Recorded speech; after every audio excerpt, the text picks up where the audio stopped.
مرافع سیوم دادگاهی چهارشنبه امروز 29 مارس در بینای بازداشتگاه موقتی شهر دوشنبه برگزار شد. به مرافع تنها وکیلان دفاع و پدر چهارشنبه را راه دادند. خبرنگار رادیوی آزادی و همچنین دیگر خویشاوندان این ورزشکار بیرون از در ماندند. دادرس بعد برآمدن از مرافع در یک صحبت کوتاه به ما گفت که برای تشخیص نوارهای چهارشنبه از نو تشخیص تعیین کردند. دلافروز صمد و یک از وکیلان دفاعی این ورزشکار هم جزئیات مرافع را چنین شرح داد. درخواست آخرینی که ما به سود پیشنهاد کردیم درخواست اوید به تعیین اکسپرتیز تکراری بود.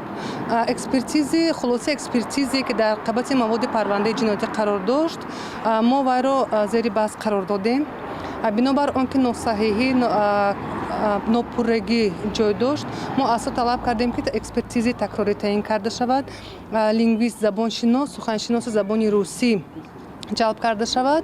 نهایت از خانه مشورتی سود برآمده درخواست حمایتگران قانع کرده شد و اکسپرتیز تکراری سیاسی لینگویستی تعیین کرده شد.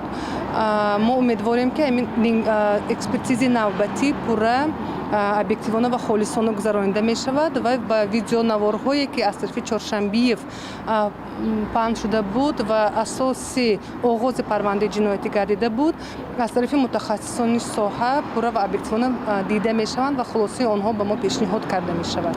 این تشخیص به وزارت عدلیه جمهوری تاجیکستان واگذار کرده شد. وزارت عدلیه در نوبت خود متخصصی سیاستشناس و زبانشناس زبان روسی را جلب می کند و اشتراک ادوکست ها و خود چهارشنبه در وقت گذراندن اکسپرتیز باید که تأمین کرده شود.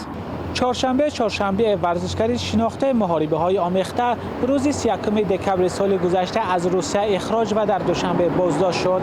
مقامات در آغاز علیه این ورزشکار با اتهام برانگیختن کینه عداوت ملی و مذهبی و دعوت به سرنگونی حاکمیت طریق اینترنت پرونده باز کردند.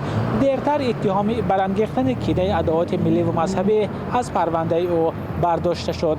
حالا چهارشنبه تنها به دعوت به سرنگونی حاکمیت از طریق اینترنت متهم است. نخستین مرافع دادگاهی این ورزشکار روز 28 فوریه برگزار شد و تا امروز تنها 2 مرافع برگزار گردید و امروز مرافع سوم بود.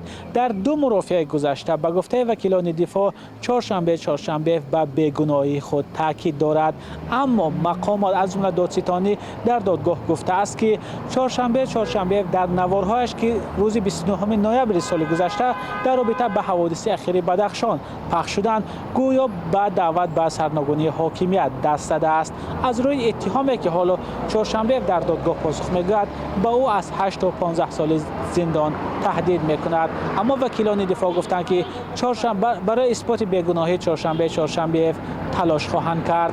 مولا رجب یوسفی شهلای عبدالله، آزادی، دوشنبه.